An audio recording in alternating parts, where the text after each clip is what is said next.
Halo guys, di sini kami akan menampilkan video edukasi penyuluhan tentang asma. Selamat menyaksikan. Perkenalkan, saya Sadi Pramanda sebagai audiens yang menjawab pertanyaan dan tidak menjelaskan. Perkenalkan, saya Natalia sebagai penyuluh kesehatan. Perkenalkan, saya Jibrila sebagai audiens dan menjawab pertanyaan. Selamat siang, Ibu. Ya. Oke, di sini saya Suster Nata yang akan melakukan penyuluhan tentang asma. Nah, kemarin kita sudah janjian kalau penyuluhannya tempatnya di kantor RW ya, Bu ya? Iya. Oke, waktunya itu sekitar kurang lebih 30 menit. Bisa kita mulai sekarang? Bisa. Oke, langsung saja Ibu ya. Pengertian asma. Asma merupakan kelainan inflamasi kronis pada saluran pernafasan yang mengakibatkan obstruksi saluran pernafasan bronkus. Secara bahasa awamnya, asma itu bisa diartikan sebagai penyempitan saluran pernafasan yang menyebabkan sesak nafas dan batuk. Kemudian di sini ada gejala asma. Kejadian asma dikenali melalui berbagai tanda gejala penyakit pernafasan seperti kesulitan bernafas, mengi, perasaan berat di dada, batuk, dan gangguan aliran udara. Gejala-gejala ini dapat muncul karena pasien menderita gangguan saluran pernafasan lainnya, sehingga perlu dilakukan identifikasi lebih lanjut untuk mengetahui apakah gejala tersebut muncul untuk pertama kalinya, apakah gejala membaik secara alami atau dengan terapi, atau jika pasien telah mendapatkan diagnosis asma sebelumnya. Nah, di sini ada etiologi asma. Etiologi asma itu ada dua. Yang pertama itu faktor genetik dan faktor pencetus. Kalau faktor genetik, kecenderungan bayi untuk mengalami asma sangat ditentukan oleh faktor genetik. Misalnya, ibunya sedang hamil. Nah, bayinya itu akan beresiko terkena penyakit asma. Kalau faktor pencetus itu dibagi menjadi dua juga, yaitu faktor pencetus dari dalam tubuh atau infeksi saluran nafas, aktivitas yang berat, serta emosi berlebihan. Dan faktor pencetus dari luar tubuh itu seperti debu, serbuk bunga, bulu binatang, zat makanan dan minuman, obat tertentu, zat warna, bau-bauan, bahan kimia, serta perubahan cuaca dan suhu. Selanjutnya adalah klasifikasi asma. Yang pertama itu ada asma mengi. Sebagian besar manifestasi muncul sebelum usia 2 tahun dan sebagian besar gejala awal muncul pada masa bayi berupa mengi, berulang atau tanpa batuk yang berhubungan dengan infeksi virus. Yang kedua ada asma patogenik. Penyakit paru yang ditandai dengan peradangan saluran nafas, hiperaktivitas saluran nafas terhadap berbagai rangsangan, dan obstruksi saluran nafas yang spontan dengan pengobatan. Yang ketiga itu ada asma sensitisasi. Hubungan antara proses sensitisasi, alergi dan kejadian, perkembangan serta perjalanan penyakit alergi yang disebut periodik alergi. Selanjutnya ada indikasi dan kontraindikasi asma. Asma diindikasikan untuk pengobatan jika pasien mengalami gejala seperti batuk, sesak nafas, mengi atau wheezing, kemudian rasa berat di dada. Dan kontraindikasinya itu meliputi penggunaan teofilin, kontraindikasi pada pasien menerima kejang, penyakit jantung, atau hipertiroidisme.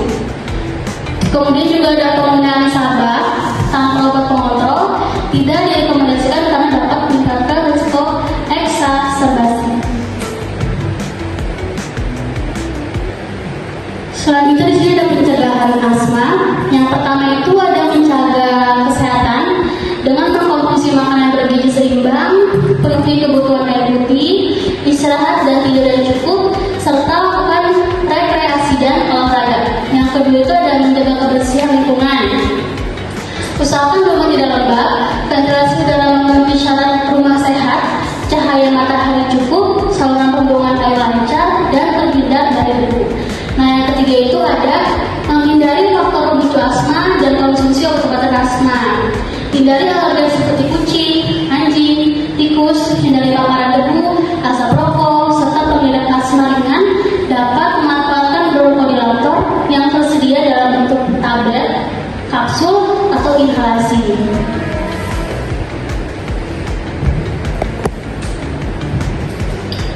Selanjutnya ada manfaat latihan pernapasan. Yang pertama itu peningkatan kapasitas paru-paru. Latihan pernapasan menunjukkan peningkatan kapasitas paru-paru yang signifikan dibandingkan dengan kelompok kontrol. Yang kedua ada penurunan denyut jantung maksimum. Menurunkan denyut jantung maksimum yang menunjukkan efisiensi kerja jantung yang baik. Latihan pernapasan.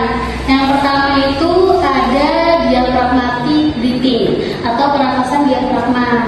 Tujuannya untuk mengaktifkan otot diafragma agar pernapasan lebih efisien. Langkah-langkahnya, yang pertama itu duduk atau berbaring dengan nyaman, letakkan satu tangan di dada dan satu tangan di perut. Tarik nafas perlahan melalui hidung, fokuskan agar perut mengembang, bukan dadanya yang mengembang. Kemudian hembuskan nafas perlahan melalui mulut. Lakukan selama 5-10 menit, 2-3 kali sehari. Yang kedua ada pursed lip breathing atau pernapasan bibir mengerucut. Tujuannya untuk memperlambat laju napas dan meningkatkan pertukaran udara. Langkah-langkahnya, yang pertama, duduk rileks dan tarik nafas perlahan melalui hidung selama 2 hitungan. Yang kedua, keluarkan nafas perlahan melalui mulut dengan bibir mengerucut seperti meniup lilin selama 4 hitungan. Ulangi selama 5-10 menit.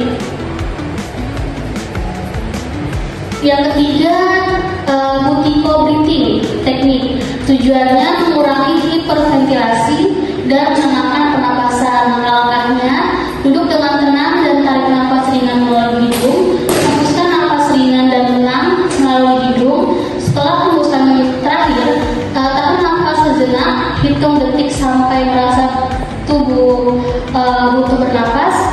Kemudian tarik nafas ringan kembali dan ulangi.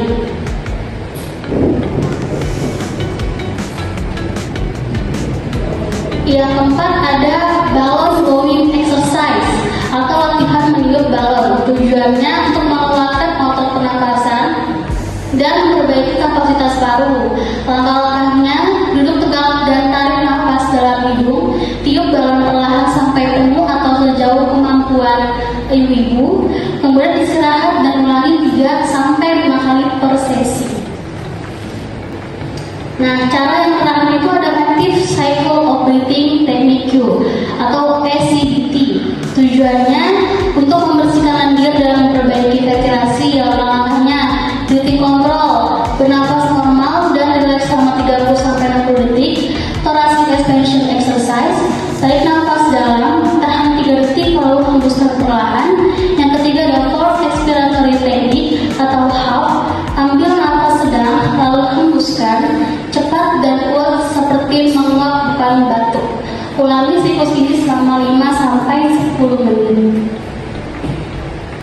Baik, pemaparan mengenai asma sudah selesai. Apakah ada yang bertanya? Oke, kalau tidak ada berarti ibu-ibu semua sudah paham ya mengenai asma itu apa. Sekarang saya akan bertanya kepada ibu-ibu semua. Oke, siap ya ibu-ibu? Ya. Baik, menurut ibu-ibu asma itu apa? Ya. Oke, silakan jawab. Asma itu yang sudah dijelaskan sama Ibu Nata. Jadi asma itu penyempitan saluran pernapasan. Baik, benar sekali. Baik ibu-ibu, pertanyaan yang kedua. Etiologi asma itu kan ada 2. Yang pertama ada faktor pencetus dan faktor genetik. Menurut sepengetahuan ibu, apa itu faktor genetik pada asma? Silakan dijawab. Faktor genetik itu kecenderungan bayi untuk mengalami asma sangat ditentukan oleh faktor genetik. Wah, pintar sekali ya. Dan ibu siapa? Ibu Yeni. Tepuk tangan dulu Ibu Yeni. Selanjutnya pertanyaan ketiga. Sebutkan klasifikasi asma. Ayo, siapa yang menjawab? Ayo deh, saya. Oke. Sebenarnya perkenalkan ya, saya Ibu Vina. Ya. Klasifikasi klasifikasi asma itu ada 3. Benar nggak, Sus? Benar. Yang pertama itu ada murni, terus patogenik, dan yang terakhir itu sensitisasi. Ya, benar sekali. Tangan aja masih buktinya. Oke, pertanyaan yang keempat. Pertanyaan keempat, sebutkan pencegahan asma itu apa aja? Siapa yang menjawab? Silakan dijawab. Baik, saya perkenalkan, saya Ibu Nisa. Saya akan menjawab pencegahan asma. Jadi yang pertama itu menjaga kesehatan, menjaga kebersihan lingkungan, dan menghindari faktor pemicu asma dan mengkonsumsi obat-obatan asma. Jadi mencegah kesehatannya itu dengan makanan bergizi, yang gizi seimbang, terus penuhi kebutuhan air putih, lalu istirahat. Kalau menjaga kebersihan lingkungan itu usahakan rumahnya tidak lembab, lalu ventilasinya memenuhi syarat rumah sehat. Seperti itu. Benar sekali, Ibu Nisa. Pertanyaan terakhir ya. Ibu masih ingat cara latihan pernafasan yang tadi saya jelaskan? Masih ingat ya? Coba sebutkan salah satu latihan pernafasan pada asma. Siapa yang menjawab? Silakan, Ibu. Yang pertama itu pernapasan diafragma yang bertujuan mengaktifkan otot diafragma agar pernapasan lebih efisien. Langkah-langkahnya itu yang pertama duduk atau berbaring dengan nyaman, letakkan satu tangan di dada dan satu tangan di perut. Yang kedua, tarik napas perlahan melalui hidung, fokuskan agar perut mengembang. Yang ketiga, hembuskan napas perlahan melalui mulut, dan yang terakhir lakukan selama 5-10 menit dan 2-3 kali sehari. Baik, benar sekali. Ini pertanyaan. Oke, sekarang saya mau salah satu dari kalian dan ibu semua ada yang mencontohkan salah satu cara latihan pernafasan pada asma. Siapa yang masih ingat cara latihan pernafasannya? Ayo. Saya. Oke, silahkan contohkan. Saya ingatnya yang pernapasan bibir mengerucut yang tujuannya itu memperlambat laju napas dan meningkatkan pertukaran udara. Caranya itu kita duduk rileks dulu, terus tarik napas perlahan melalui hidung selama 2 hitungan, terus keluarkan napasnya perlahan melalui mulut dengan bibirnya itu mengerucut seperti meniup lilin, hitung selama 4 hitungan, terus diulangi selama 5-10 menit. Baik, benar sekali Ibu Nisa. Oke, nanti untuk ibu-ibu semua untuk meluangkan waktunya untuk menyimak penyuluhan terkait asma. Baik ibu-ibu, pertemuan hari ini kita cukupkan. Semoga ibu-ibu paham dan selalu mengerti ya latihan pernapasan asma itu bagaimana dan bisa diterapkan di keluarga. Oke, sebelum saya tutup, saya akan membagikan leaflet tentang asma supaya ibu-ibu semua kalau misalkan lupa, ibu-ibu semua bisa baca leaflet ini ya Bu ya. Baik. Kasih. Iya, sama. Kasih Bu. Kasih Ibu. Sama. Terima kasih sudah menyaksikan video dari kami. Sampai jumpa.